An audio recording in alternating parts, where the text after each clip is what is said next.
Assalamualaikum warahmatullahi wabarakatuh. Sebelumnya, perkenalkan nama saya Doni Anggoro dengan NIM akhir 045.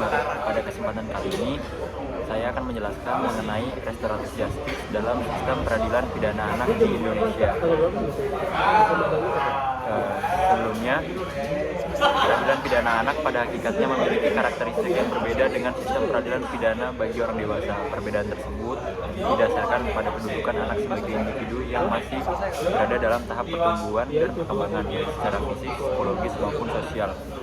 Oleh karena itu, penanganan anak yang berada pada hukum tidak semata-mata berorientasi pada pemberian sanksi pidana, melainkan harus mengedepankan aspek perlindungan, pembinaan, rehabilitasi, dan reintegrasi sosial.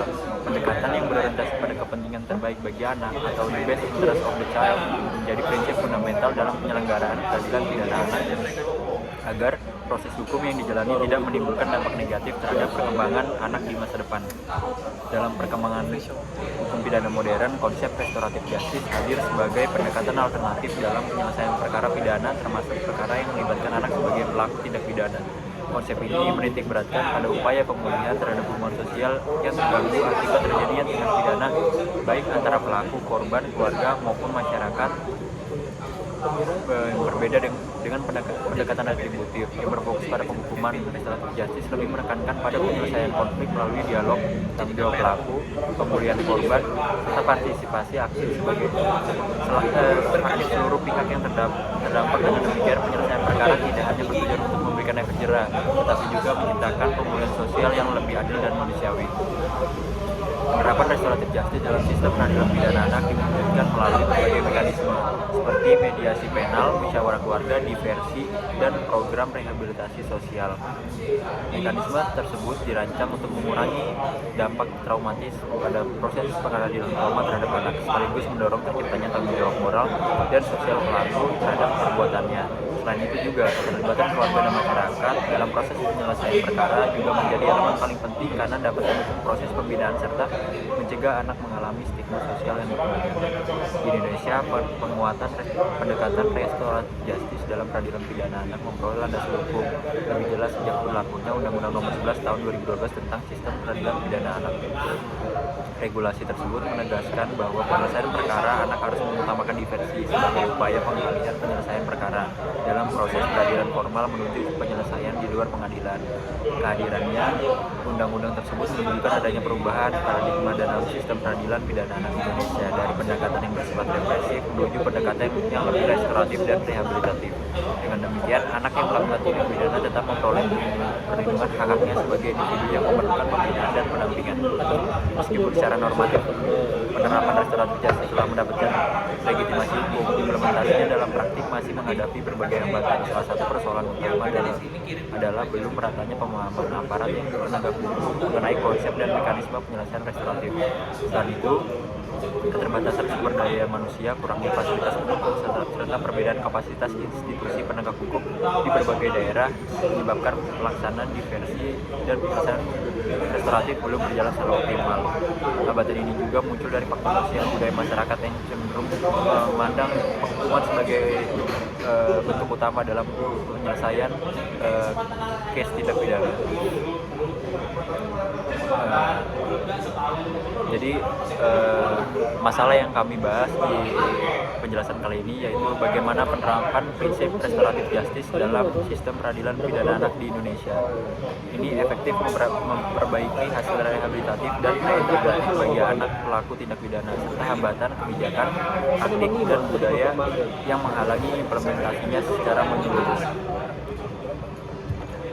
Baik, selanjutnya saya akan mengembangkan tentang rumusan masalah. Sebelumnya, perkenalkan dulu, nama saya Mary Prayogo, NIM akhir 077. Kami tadi memilih penerapan prinsip restoratif justice sebagai sistem peradilan pidana anak di Indonesia. Hal ini kami rumuskan sebagai problem terbesar dari artikel ini karena menurut kami banyak penanganan dari restoratif justice sendiri kebanyakan merugikan daripada korban yang secara kebijakan, secara praktik dan budaya itu bisa membuat implementasinya tidak secara menyeluruh. Mungkin saya akan lanjutkan sedikit. di dalam pembahasan konsep dasar prinsip restoratif justice, yaitu adalah menunjukkan adanya perubahan paradigma dalam penyelesaian perkara pidana dari pendekatan yang bersifat represif dan berorientasi pada pembalasan menuju pendekatan yang lebih humanis dan restoratif, yaitu yang disebut restoratif justice.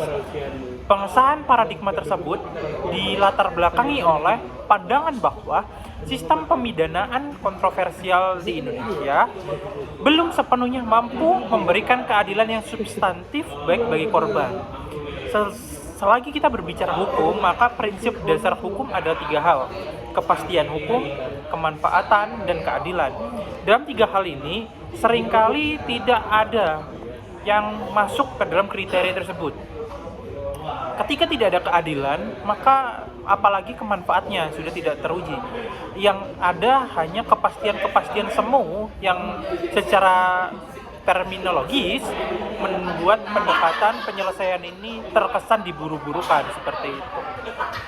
Maka kami di sini membuat pandangan secara doktrinal bahwa restoratif justice ini berkembang sebagai kritik terhadap teori pembinaan retributif yang menetapkan pidana sebagai pembalasan negara.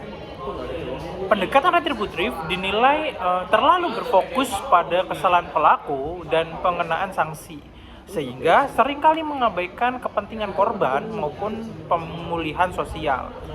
Dalam sistem pidana, khususnya di Indonesia, pendekatan tersebut dianggap tidak sejalan dengan prinsip perlindungan anak, karena pada dasarnya masih ada beberapa tahap pengembangan mental emosional yang harus diperhatikan dari anak tersebut.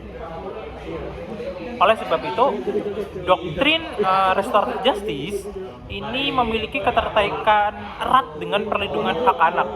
Prinsip tersebut tercermin dalam Convention of the Right of the Child yang telah diratifikasi di Indonesia melalui keputusan Presiden nomor 36 tahun 1990. Dapat kita simpulkan di sini bahwa Presiden atau negara Indonesia sebetulnya menjunjung tinggi hak-hak dari anak.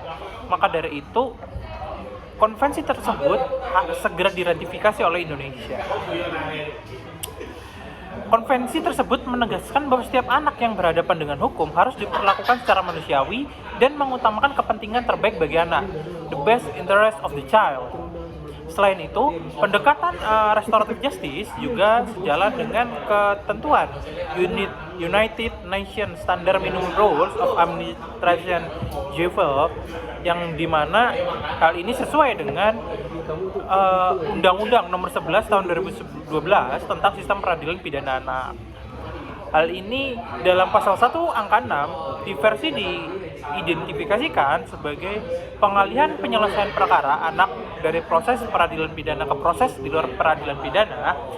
Ketentuan ini diatur di dalam pasal 5 undang-undang tersebut, menegaskan bahwa sistem peradilan pidana anak wajib mengutamakan pendekatan keadilan restoratif.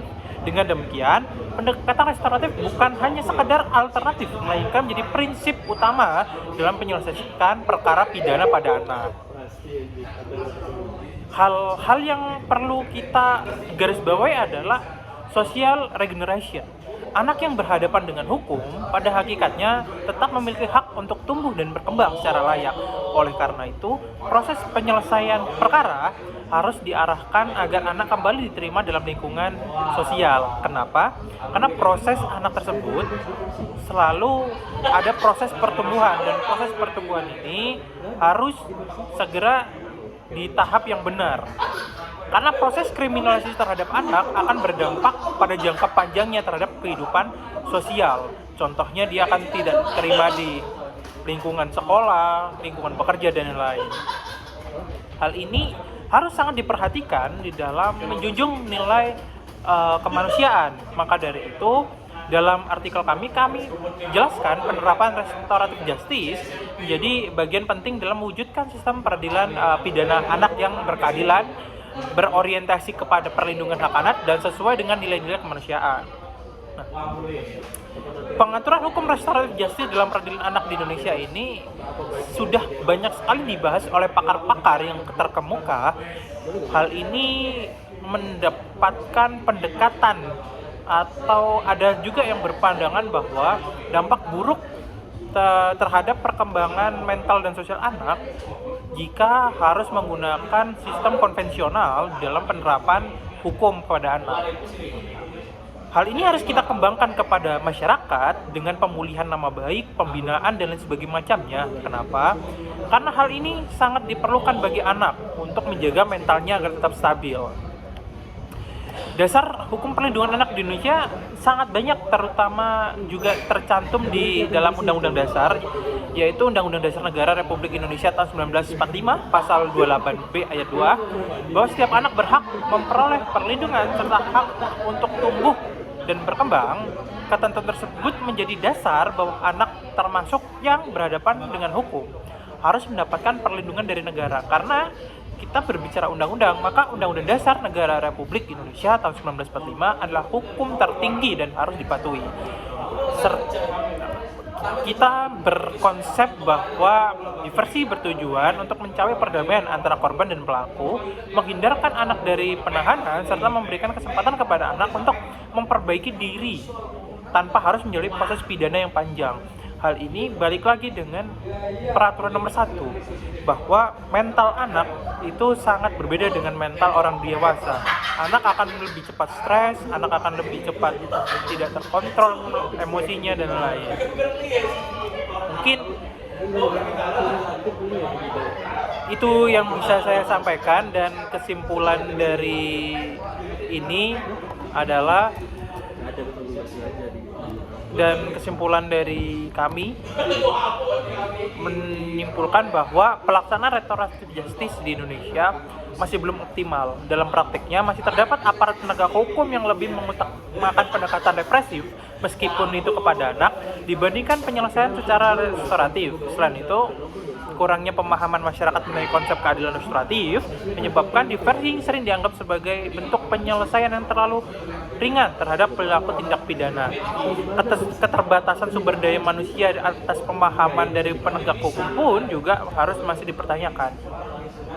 Dalam Undang-Undang Dasar Negara Republik Indonesia tahun 1945 dan Convention of the Right of the Child, yang secara dasarnya adalah penyelesaian perkara yang lebih manusiawi dengan melibatkan pelaku, korban, keluarga, dan masyarakat dalam proses penyelesaian konflik adalah sistem yang paling ideal dalam peradilan pidana anak. Diwujudkan melalui mekanisme diversi yang dilakukan pada setiap tahapan pemeriksaan perkara guna menghadirkan anak dari dampak proses pidana formal dan pidana penjara. Baik, sekian saya tutup dari kelompok kami berdua, Mary Prayogo dan Dani Anggoro. Kurang lebihnya mohon maaf. Assalamualaikum warahmatullahi wabarakatuh.